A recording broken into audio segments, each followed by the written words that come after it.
Why did you choose to join the military? Okay. Why did you choose to join the military? Oh, because we were at war, and I figured I had to do my part.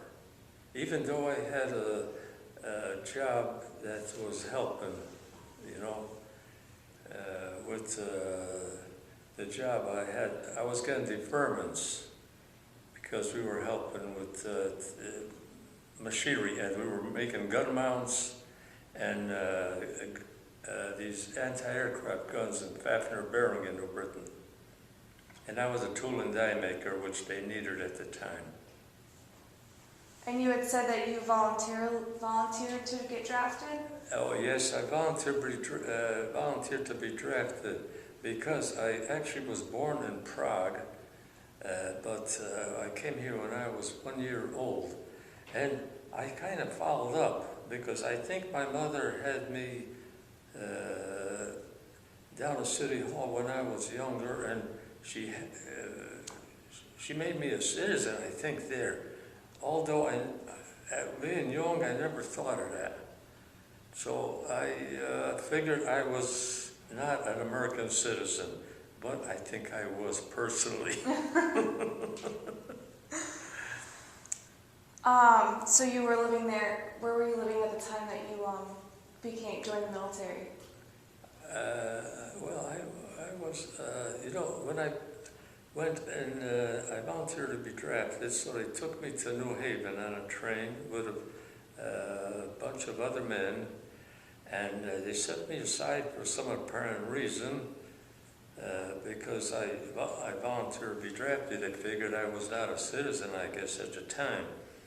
So they swore me in New Haven, and they said, okay, but you're in the service as of right now. And I said, well, what do you mean? I don't have any money. How am I getting home from New Haven to New Britain? And this sailor that was working there, he heard me, and he came up to me, said, look, here's a couple $2 for you to take the train home. Wow. Imagine that. Wow. That's very interesting. Do you remember the first few days of your service in the Navy? 3 days, first 3 days. Well, let me see, first 3 days in the Navy. No, I went, no, I don't recall the first 3 days. Just that I was home because they gave me, even though I was sworn in, they gave me a couple of days leave. And they told me to be here in a few days. That was, as a Navy man, I was still a civilian part-time. Yeah. And then I went to Newport, Rhode Island for my basic training as a sailor. And the other men all went to New York somewhere, to a different one. So, yeah, maybe that was all because they considered I was not a citizen. Was that, I went to Newport, Rhode Island, and they, and the other place where the other boys went, where my brother was also, they had bunks in their barracks and everything. I had to sleep in a hammock. oh my goodness. We only had hammocks. Wow. I slept in a hammock all through boot camp and through the middle of winter. Wow. And it was cold, and they opened the windows at night. Oh my, that's not good. So I had to sleep with my uniform on, I had my pea coat on, my hat, and everything. I couldn't imagine how that But was. I made it through boot camp. We used to go swimming across the field. You know, they had a swimming pool, and we went there in the middle of winter, and we used to get dressed as fast as we could and run all the way across the field again in the cold weather, and try to get back to the barracks again. And the last ones that were caught there, they had to stay and clean the place up that we just left by the swimming pool. It was an indoor swimming pool, by the way, good thing. Oh my, that's, wow. How are the instructors there? Well, I can't complain. They were pretty good. Yeah. And I always try to keep out of harm. I tried to mind my own business and do what I had to do. That's what I did. And I never got any trouble. I never got any trouble when I was young, before I went in the service, and I want to stay out of trouble when I was in the service also, which I did. That's good. Which wars did you serve in? Oh, the Second World War, right after they bombed Pearl Harbor, that war, that's the war I went into. My brother went first, and I went in after him. And he went on a destroyer, and I was on a heavy, they put me on a heavy cruiser. First, I went to Hawaii, and then they put us on a troop transport. We were cleaning barracks there and burying the dead while we were waiting to be assigned to a ship. So finally, the troop transport came in, and they put us all on a troop transport, and we shoved off for the Pacific. And there were so many of us on board that we used to eat standing up because we couldn't waste any time. Wow. So finally, they called me out in the Pacific on a ship, and they called me on an intercom there. And I went, and they said, pack up your bags. So I packed up my sea bag and all my clothes. I went down the line. They put me in a little boat, a Higgins boat, and they signed me to an oil tanker. Wow. But halfway down to the oil tanker, this was in the middle of the ocean, halfway to the oil tanker, they sent a message, they want me back. So they turned around, the Higgins boat, they came back to the USS, that troop ship, and from there they assigned me to the USS Wichita, which was a heavy cruiser, which I'm glad, because oil tankers, I didn't care for that kind of duty. Yeah. I wanted to be on a warship. So they assigned me to the USS Wichita, and we were lucky because we went through, first we were operating with carriers, and we did pretty good. But after a while, they said that our ship was too slow to keep up with the carriers. So we went into, we got out of that force, and we went into the bombardment force, which was to shell the islands where the Americans were landing. And that's what we did. We even had some engagements with a couple of Japanese ships out there, which we sank one of them. Wow. Yeah, and from there, we went to Philippines. We helped them. We were bombarding the island, and we helped the Americans take over the island. They won, and we went even ashore after for a couple of days, liberty-like. You know, they gave us a can of beer, and we enjoyed the island for a couple of days. So then we went back on a Wichita, and from there, well, from what I recall, we went to, what island was that? Ulithi? No, not Ulithi. Oh my God, my memory isn't as it used to be. USS Wichita. It's probably in a book here. We helped the Marines on Okinawa. Mm-hmm. We were bombarding Okinawa, and we were doing pretty good. In fact, I used to watch sometime when I was topside, I used to watch the Japanese prisoners, some of them come down a mountainside because they surrendered, you know. And while we were in Okinawa, we used to have turns bombarding the island. And at one turn, the Japanese artillery was shooting at us, and a lot of shells were going over our ship. And then finally, one of them hit us right below the waterline, And when it did, it hit between the two compartments, hit the wall, and the shell split in half and did not explode. So we were thankful for that. And coming into Okinawa, before that happened, coming into Okinawa to help the Marines, I was sitting topside against a bulkhead, taking in some air because I was off of duty from the engine room for a couple hours. And I was sitting on topside, and then all of a sudden when we were coming into Okinawa Harbor to shell the island, the bridge spotted a midget sub fired a torpedo at us. And when it did, the ship saw the torpedo and they made a quick turn. And when they made a quick turn, the ship went on an angle, you know, like that. I slid off the ammunition box I was sitting on, and I was leaning over a lifeline, and the torpedo went right under my nose. It went the whole length of the ship. Oh my goodness. I saw it. It was red in color, and the propeller in the back was just turning nice and slow. And it missed. If it ever hit where I was, I would have been gone today. It missed us. I could have jumped right on it. So from there, after the Japan, we were getting a lot of suicide planes coming in every day. Even at night, the suicide boats would come out.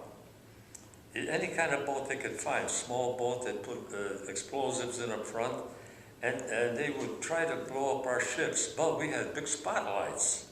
It was nighttime they came out. So we put the spotlights on them and we blew them all up, the Japanese little boats all out of the water. So then after that, we were helping there at Okinawa, we had to go back because well before that, or after, I forgot, the USS Canberra was hit by a torpedo. And what happened? We put tow lines on her. We pulled her all the way out of Japanese waters. And I think we should have got a medal there because we were in Japanese waters. We were only going 4 knots, which was almost like standing still. And the Japs could have hit us with torpedoes just like that, you know. Well, anyway, we were lucky we survived. And the pressure from that pulling that Canberra was so strong, and I was in the engine room at the time, and I heard a noise, a big noise, that the ship shook a little. So come to find out, we had 4 screws on our ship, and one of the screws on the other side, which is a propeller, the shaft had broken because the pressure was too much after pulling the Canberra. So we had to weld the other one on a port side so it'll be even, because we lost 1 screw. We welded that one so it wouldn't turn. And we went all the way back to Long Beach, California. And we had a new one put on, and then we went out to sea again. We had 4 screws again. We went out to sea, and then what happened was that they dropped the atom bomb. And when we were out in the Pacific, they dropped the atom bomb, and I remember the Japanese surrendered. So when they did, we were happy as jaybirds. We were shooting guns on the ship and everything, you know. So then what we did, as long as the war ended, we went to, up the coast of Japan. In fact, prior to, off the coast of Japan, and we were minesweeping duty we had. But prior to that, what we did at Nagasaki, right after they dropped the bomb and the Japanese surrendered, we went into Nagasaki to help free the prisoners of war. So the Japanese train would come on, and we built showers for them, and we defumigated them and everything, you know. And then we gave them coffee and drinks and everything. And then they put us on trucks, and we toured the whole area where the atom bomb was dropped in Nagasaki. And we saw how everything was flattened. I saw everything there, you know, it was just flat, you know. So then, after that, this is when we went to sweep mines off the coast of Japan. And then, after sweeping mines, we came back to the United States. We went through the Panama Canal, which was a very interesting thing. That Panama Canal, we went through it, and up the East Coast to Philadelphia, where we came into the last place. That was the last of the ship. That was all we had to do. And then we got off the ship, and we went home. And I understand that, I don't know how long after that, the USS Wichita was scrapped for metal to some foreign country. Wow. And then shortly after that, I was let go from the Navy. And I meant to say also, from boot camp, they sent me to Henry Ford's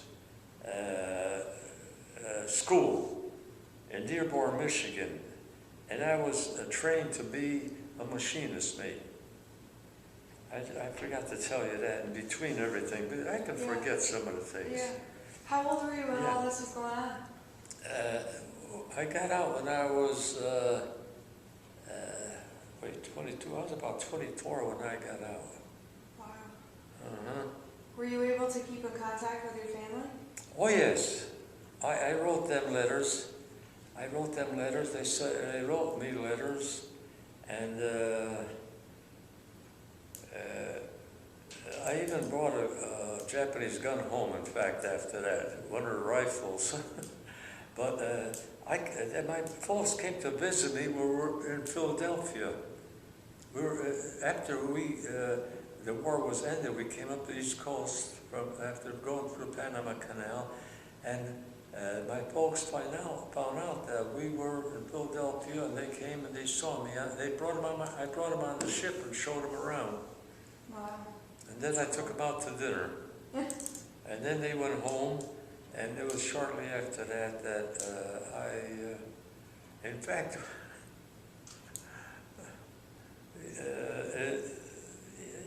that was about it. Because after, it's funny the way things happened to me though. I guess they figured I was still not a U.S. citizen after serving on a Wichita. And my captain in Philadelphia took me in a car to the Philadelphia there, to City Hall, and he had me sworn in as an American citizen there after the war. After. Wow. After you fought and all that, they had you sworn in? Yeah, I was surprised, you know, because they still figured I was not a citizen. And I could swear, but I never told them that my mother had taken me when I was a young man, took me down to City Hall and had me naturalized. I think that's the word for it. I think she had me naturalized. But when I was so busy with everything, the war broke out, I didn't even think about being naturalized because I was a little younger at the time, you know. And so they figured I was not a citizen, but I went through a lot which I didn't have to probably. Yeah. Here my captain of my ship takes me to Philadelphia there to has me sworn in to be a citizen. But I don't know why.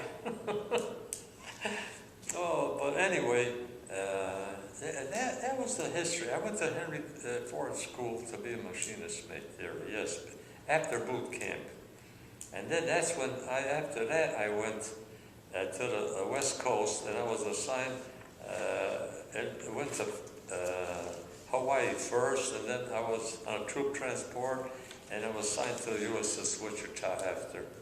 But it was an interesting life.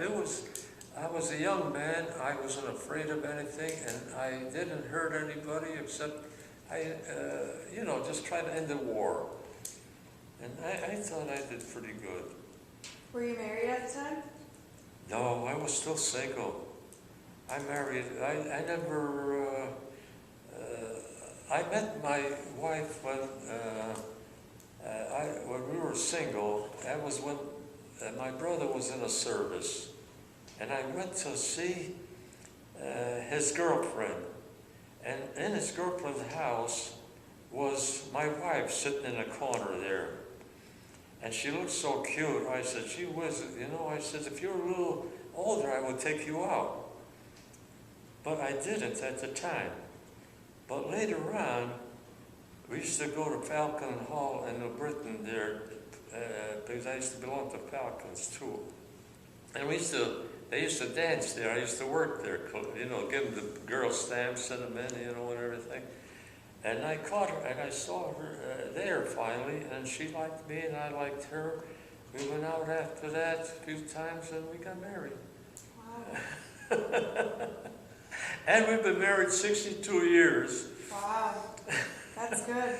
And we're still happy. She stayed home, take care of the house, and I came here to college to give you people some information on my life as a Navy man.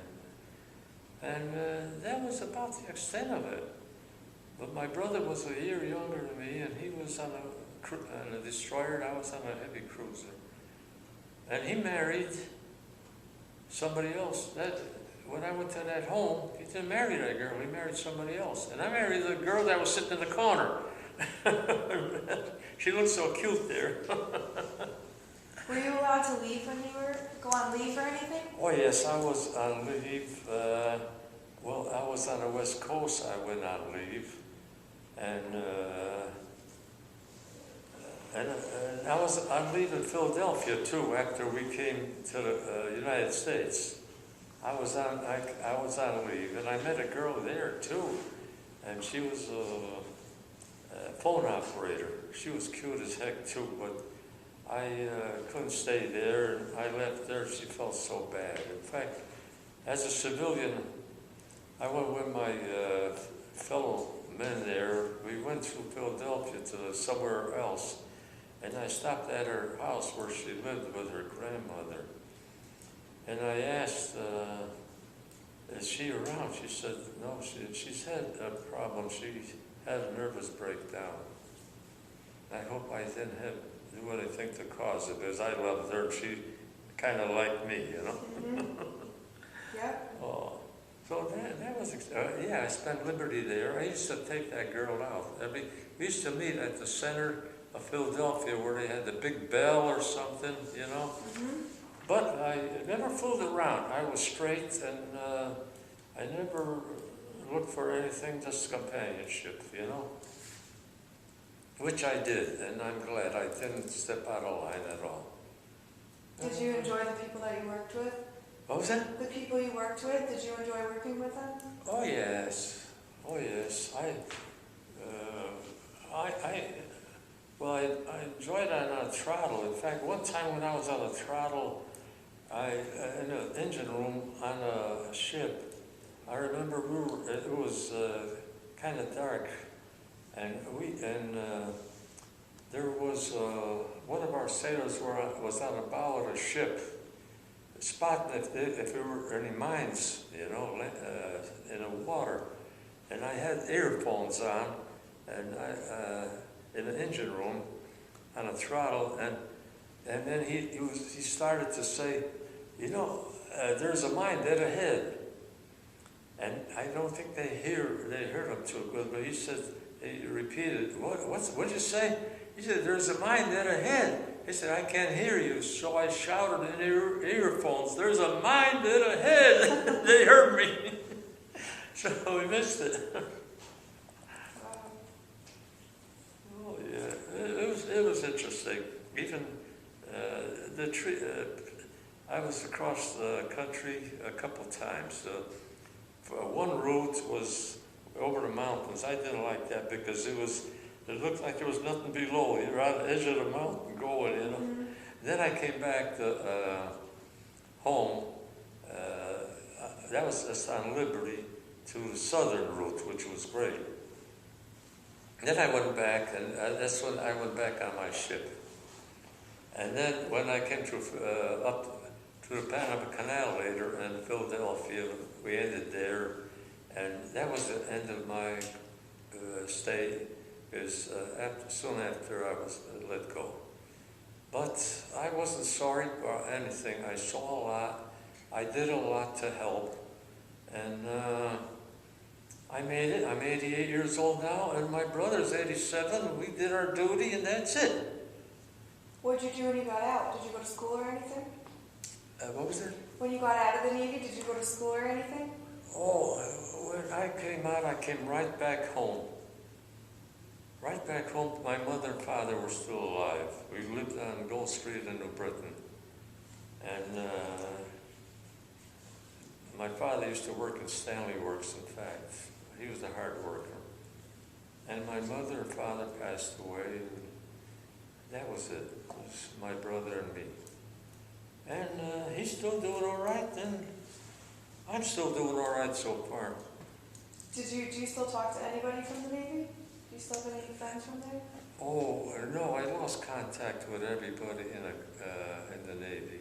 Oh, and in fact, I think that Wichita had groups that meet somewhere, but it was way out of state. You know, I didn't want to go. Yeah, that's. But the Canberra, what happened? See, well, I had the wife and I. We had a cottage in Westbrook, and not too long ago, maybe a few years, I guess maybe 3 or 4 years ago, we were walking down the street where my cottage was, and the fellow a few cottages away from us lived there, and we were talking, walking up the street. He told me that about the Canberra being hit, you know. I said, you were? I says, you know, you son of a gun, we towed you guys out of Japanese waters. So here he is. He was on the ship that we towed out of Japanese waters. So I think we had there was an article in the paper, I think, about that too. There was pictures of us they had and everything. And it was a surprise. He says, oh, thank you, because he was even hurt a little bit, I think, on a Canberra. And I know we took a lot of injured people on our ship in our first aid, you know.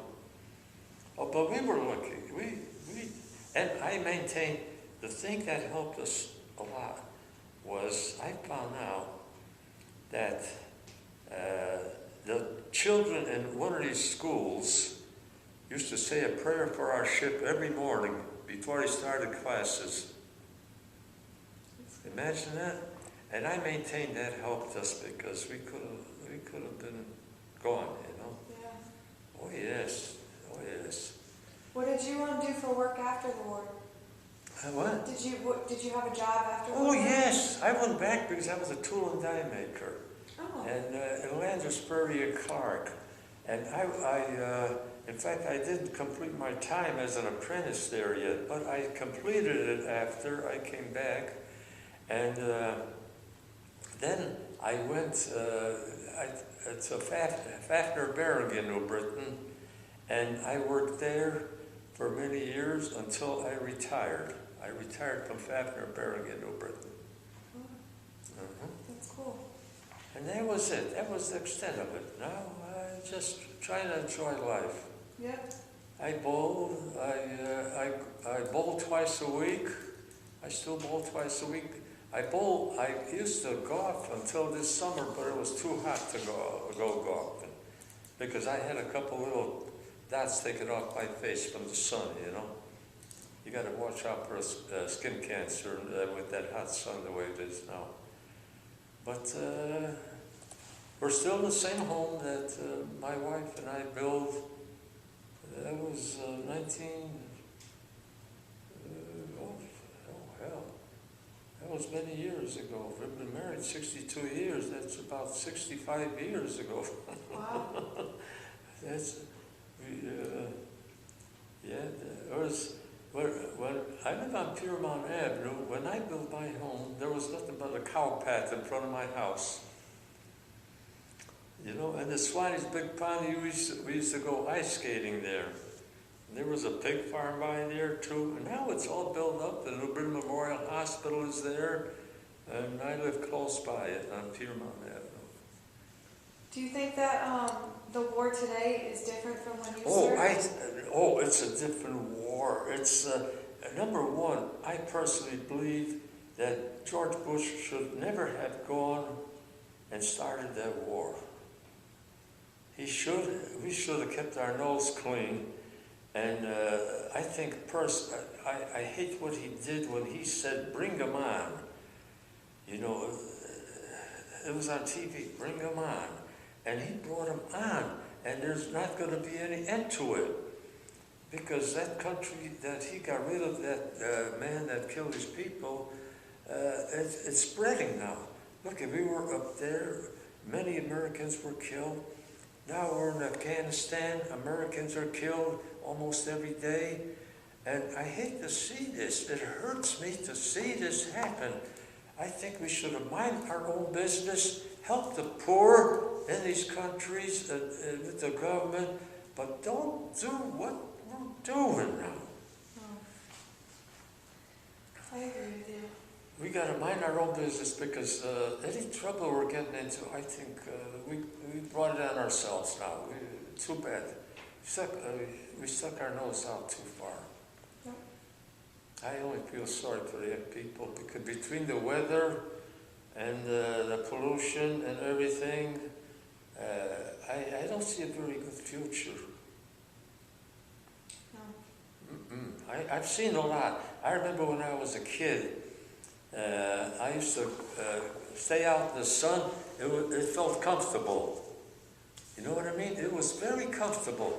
Now, when you go out in the sun, it's just like you have a flame right over your head. It's so hot.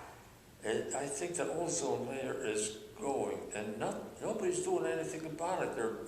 They're getting rid of the woods, that rainforest and everything, where that is, and I wish I could do something about it, but I'm just an individual. I can only speak my piece, and I hope for the best. That's it. How would you say your overall service experience was? Oh, I am not sorry I was in the Navy. I did not want the Army because I don't want to be laying down in the mud and all that. And in the Navy, I had a place to sleep on the bottom of the ship there. I had my bunk, and I had clean food every day. And I am not sorry I was in the Navy. And my brother was on a destroyer. He made it through, and we both made it. And we're up in the years now, and we're just happy we were in the Navy. We are not sorry one bit. That's good. Yeah, I think I have a lot of good memories too. I mean, there were some bad because we had many close calls, but I was at the age where these close calls didn't bother me. Right. Yeah. It's strange, but it was funny. And when we went to Nagasaki, when I saw what one bomb did and how many people it killed, but we had to do it for a simple reason that I know if we tried to invade Japan, there would have been a lot more Americans killed because it would have been a tough battle. It would have been tough. And this is what I can say. I'm glad the atom bomb was dropped. But I hope only that there won't be any more wars because we have bigger bombs now, and I'm afraid the terrorists are going to have bombs, and I hope to God that they don't cause any big commotion in this country, but I can't see how we can stop it. We're trying to stop it, but one of these days, they're going to do something because you can't just stop them all. I can almost see it. Yeah. Mm-hmm. because you have too many crazies out there. I mean, the religions are turning them different ways, and their beliefs are crazy. They're crazy. I mean, they think by by killing they go to heaven. That is wrong. They're not going to heaven. They're just going to be dead like everybody else. I hate to see anybody get killed. I'm a dog lover, an animal lover, and I feel bad when I see the way people treat dogs and cats even, and it hurts me. And to see all these kids, these young kids, I hope nothing happens to them. You know? I mean, they're human beings. Don't kill them. Oh my God. What can I say? I'm just sorry I can't do nothing about it. I'm just one person. Yeah. That's about all I have to say. Do you have any additional information about the military experiences? What was that? Do you have any additional information you want to add about your military experience? I'll tell you, that's anything else I can say. That's all I can say is just I love people. I never hurt anybody, and I love animals. And God willing, I hope, I am Catholic, by the way. I am Catholic, even by the name of Rosenthal. Because my grandfather, in Prague, Czechoslovakia, he was left in a home. His parents never came back for him, if they were missing or something. So I do not know what my past was, you know. Because that was my great-grandfather, I think it was. And what religion? Well, the wife is Catholic and I'm Catholic now, so we try to live by the book, try to stay good to people and don't hurt anybody, and hope we don't ever get hurt. That's all there is. But what I don't like to see is, with the economy, there is just too much crime. Too much crime. And another thing I'd like to say, speed limits should be lowered, because the young people are getting killed like nobody's business. And if they, like on the highways, they're up to 65, people go 75 and 80. If they were like at least 50, people go 65 anyway. And nobody stops these people. They just let them speed. On Carbon Avenue in New Britain, right in front of the hospital there, where I live. The cars go down Carbon Avenue, 65, 70. Speed limit's 25. And every time I turn out of Piermont Avenue, I got to be so careful, because I can't see the cars coming around the bend, and they go like a bat out of hell. Yeah. So lower the speed limits and keep them low. I agree with you there. Wow, thank you for participating in this interview. As you can see, Tony had quite a memorable and eventful Navy experience, and we thank you for everything that you have done. And you're welcome. If I can do any good in this world, I hope I could.